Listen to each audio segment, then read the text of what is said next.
Shumë faleminderit. Unë nuk has, çdo njeri e di se i pari fare që ka qenë personi që ka sjellë të suksese është Pal Dreshaj. Atëre pyetjen jo kam, ku i keni gjetur të ardhurat, si i keni siguruar të ardhurat dhe cilët janë dhe personat që kanë dhënë një kontribut që ke pasur mbështetje gjatë këtyre viteve? Trimi i mirë thonë me shok shumë. Po, është korrekt. Nuk është Pali ai që por të gjithë ata që ishin me Palin, rreth Palit, dhe të gjithë që aktorët e interesit që ishin pranë klubit, duke kyçur këtu edhe diasporën, ishin të gjithë pjesëtar ose hallkat të zinxhirit të suksesit. Mirë po meritën më të madhe, unë dua t'ja bashkangjis edhe administratës dhe komunës së Tuzit, të cilët pa rreshur na kanë mbështet dhe përmes buxhetit vjetor financiar të tyre na kanë mbështet edhe ne. Natyrisht se këtu mjetet në profesionalizëm të nivelit të lartë duhet gjetur edhe nga anash dhe natyrisht me miq, me vëllezërit e mi Dreshaj dhe me dashamirët tanë i kemi mbuluar dhe rrumullaksuar të gjitha kornizat financiare gjatë këtyre 5 vjet. Duhet të them se edhe diaspora ka kontribuar aty me një sasi të konsiderueshme. Mirë po, lypa thonë të na ka faqën e zezë, por pa gjanë nuk plen, nuk qëtë. Pra, kërkoj akoma mbështetje nga sponsorët, pse jo dhe diaspora. Por jo me një ma vonë do të diskutojmë edhe çështje. Pra, deri tani kemi funksionuar perfekt. Mjetet për ndërtimin e stadiumit dhe të objektit i kemi siguruar përmes projekteve të Federatës Futbollit Mali të Zi, në bashkëpunim me Komunën e Tuzit dhe me UEFA. Natyrisht, iniciativat dhe projektet janë hartuar nga ne, nga administrata e komunës, dhe fatmirësisht kemi hasë në mirë kuptim të gjithë këtyre subjekteve që janë aktor në futboll. Aktualisht, sa shkon shifra investimeve për klubin dhe Qiqit për këtë periudhë 5 vjeçare? Ndërtimet në infrastrukturë mund të kalojnë shifrën 4 milion e gjysmë, duke me rrumullakua dhe infrastrukturën përcjellëse të objektit, stadionet, reflektorat e kështu me radhë. Kurse buxheti për funksionim të klubit ka lëviz viti, pra si kanë kaluar vitet, fillimisht ma i ulë, pastaj, por në këtë moment 1 milion e gjysmë deri në 2 milion euro nevojitet buxheti për me funksionua një klub. Një sasi të madhe e kemi marrë ose fituar edhe përmes sukseseve që kemi realizuar gjatë aktiviteteve, pra lojme tona në kompeticionet e UEFA-s, fillimisht në kualifikimet për Champions League, pastaj në kompeticionet e Conference Liga, ku vitin e kaluar bam një hap gjigant dhe një prezentim, një performancë të shkëlqyeshëm në Evropë, kundra klubeve me buxhet 5 fish ose 10 fish më të mëdhenj se na. Zoti Goçaj, ne dëgjuam edhe respektin që zoti Dreshaj solli për diasporën. Dihet që, edhe ta them dhe për shikuesit, skuadra e Qiqit nuk është vetëm thjesht një skuadër që luajtë futboll, por është një vepër, është një vlerë e madhe, është një thesar për vetë atë zonë, e jep shpirt, i jep moral, e përfaqëson atë popullat me dinjitet jashtëzakonisht madh.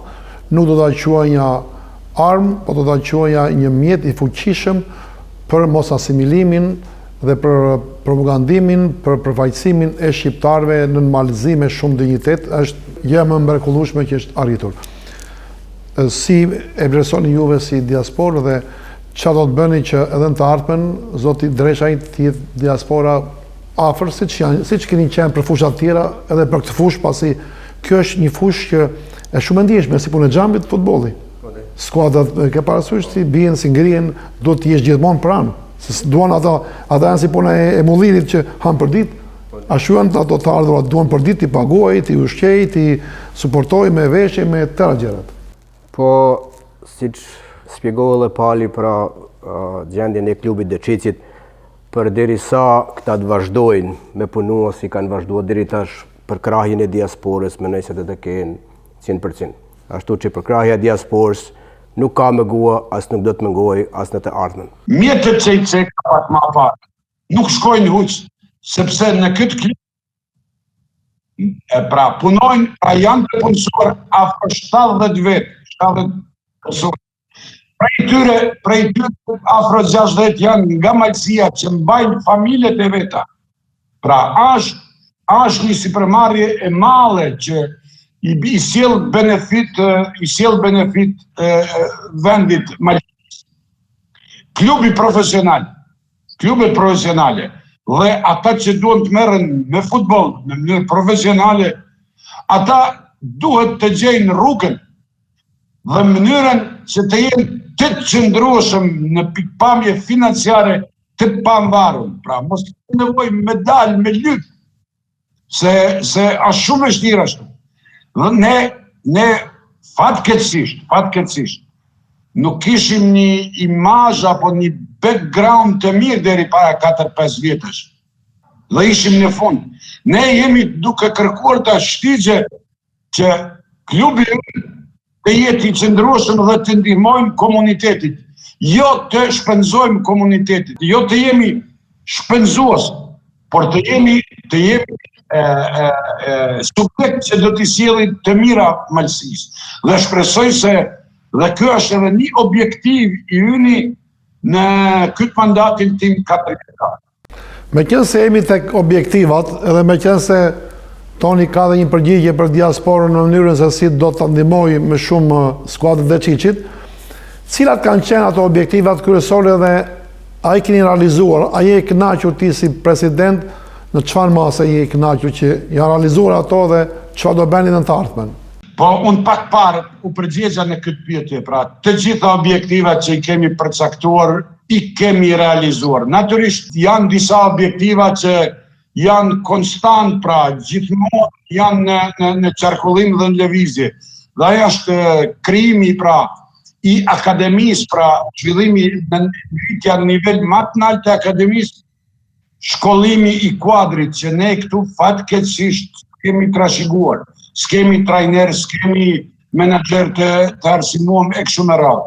Jemi tash 4 vite jemi duke shkolluar ata dhe tani është një armatë jo e vogël e trajnerave që ne i shkollojmë dhe i shpenzimet ja u hekim ne, gjithashtu edhe ata punojnë këtu paralelman marrin edhe rrugë. Ndërsa objektivat në të ardhmen, natyrisht se përveç ngritjes stegës për rezultate, jemi duke punuar dhe dhe duke përfunduar planin, projektin, dokumentacionin për tribunat e reja, tribunat fitore, të rëmullaksojnë atë të infrastrukturës sportive, dhe jemi, pra në qershor, veç ka fillu aktiviteti për ngritjen e një klubit të femrave, gjithashtu do të vazhdojmë shkollimin e trajnerëve, gjithashtu ngritja e administratës, se kemi nevojë për profesionista dhe do të si finale jona është fazën grupore të garave evropiane, pra në Conference League. Mendoj se janë synime në shqiptim të parë të mëdha, por jo të pamundura, të realizueshme. Shumë faleminderit. Si është rregulli dhe si është aktualisht gjendja e pjesëmarrjes të lojtarëve në skuadrën Deqiq, sa janë malsor, pra shqiptar nga vendi ku është vetë do më skuadrë Deqiq, dhe sa janë të huazuar ose të blerë? Gani, unë nuk u iki për kundrazi, këto pyetjet me spec i dua, sepse duhet t'i shëroj disa gjera. Ma mirë është të folim hapur. Të gjithë dim se ne nuk kemi trashëguar lojtarë këto. I kishim 5-6 lojtarë nga Malësia, nga Tuzit, që garonin në Ligën e Malit të Zi në për klubet të ndryshme. Akademi nuk kishim fare. Dhe të gjithë i grumbulluam ata lojtarë. I solëm në klub. Të gjithë çfarishë. Dhe ashtu si që dikush mbjell lule, fare në luleve, du të pritur një kohë që produktit pryti të dalë. Ne para 4 viteve kem mbjell faren e lojtarëve, pra akademin, dhe tani këtë vit nga ajo farë, nga ajo fidanishtme, na dalin 5 lojtarë, 6 lojtarë nga akademia dhe do t'i bashkanxiten. Ne i kemi bashkanxitur edhe disa të tjerë. Mirë po, futbolli është lëmi cilën nuk ka kufi. Kemi lojtarë nga Argentina, kemi lojtarë nga Brazili, kemi lojtarë nga Serbia, kemi lojtarë nga Bosnia, por kemi lojtarë dhe nga Malësia, nga Tuzi. Natyrisht, se të gjithë ata që janë të gatshëm dhe mund ka të cilësi të garojnë në ligën e pari ka të dyert hapur. Me vje shumë keq, se i kemi disa rregullore në Maltezi, që nuk mundet mbi 3 lojtarë të huaj, me pasaport të huaj, të luajnë në një skuadër gjatë kampionatit të Malit të Zi. Dhe kjo na lim pyetje tash, pse jo lojtar nga Kosova dhe pse jo lojtar nga Shqipëria. Do të sqaruar një gjë, se edhe këtu ekonomia e tregut e ban punën e vet. Çmimet e lojtarëve nga Kosova dhe nga Shqipëria pothuajse janë 2 fish më të larta se sa çmimet e lojtarëve nga rajonin në cilin i marrin. Pra, shpresoj se në një të ardhme të shpejt, pra si vjet do t'i bashkëtitim 5-6 lojtarë, vitin e ardhshëm 2-3, vitin tjetër 3-4-5, dhe do të kem një korriz, po edhe pse tani nuk kemi pak, pra nuk është një numër i vogël i lojtarëve që janë nga Malësia.